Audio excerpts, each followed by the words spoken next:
Anneliese Michel's story is one of the most harrowing and controversial cases of exorcism in modern history. It intertwines themes of faith, mental illness, and the extreme measures taken by those who believed they were acting in the name of salvation. This tragic tale has inspired books, movies, and widespread debate about the intersection of religion and mental health. Anneliese Michel was born on September 21, 1952 in Leibelfing, Germany, into a devout Roman Catholic family. Her life seemed ordinary until she turned 16, when she began experiencing severe convulsions. She was diagnosed with temporal lobe epilepsy and later with depression. Over the years, her condition worsened, and she started to experience hallucinations and exhibit extreme behaviors, which she and her deeply religious family attributed to demonic possession. Despite her medical diagnosis, Anneliese's symptoms did not improve with medication. She began to express deep fear of religious objects and developed an aversion to holy places, reinforcing her family's belief that she was possessed. Seeking spiritual intervention, the family turned to the Catholic Church for an exorcism. After much hesitation, the Church eventually granted permission for an exorcism.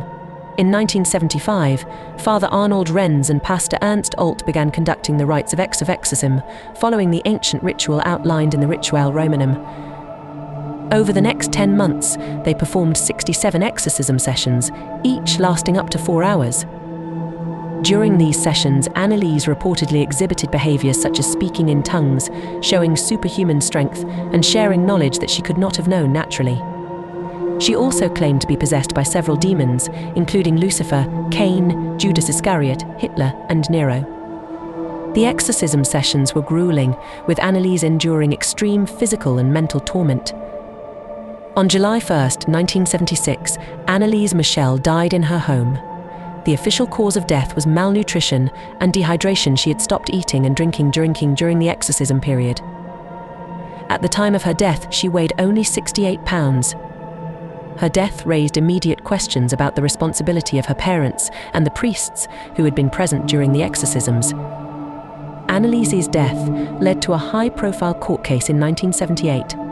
Her parents and the 2 priests were charged with negligent homicide.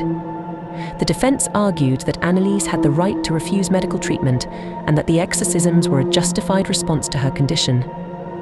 The prosecution contended that the accused had failed to seek proper medical care, which directly led to her death.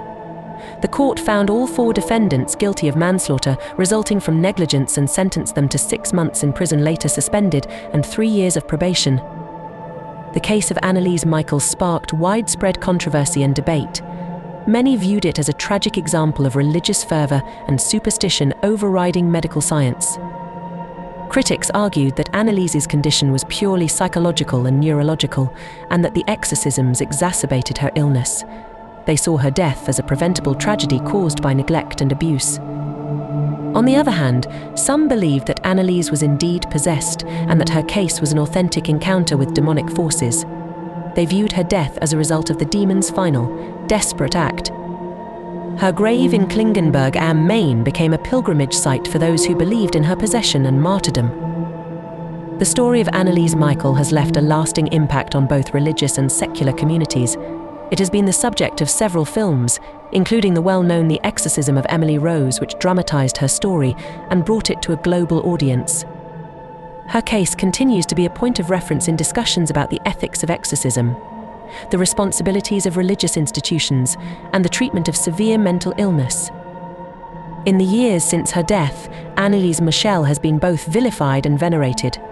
To some, she is a tragic figure who suffered due to the failure of those around her to properly address her medical needs. To others, she is a saintly figure who fought a spiritual battle against evil.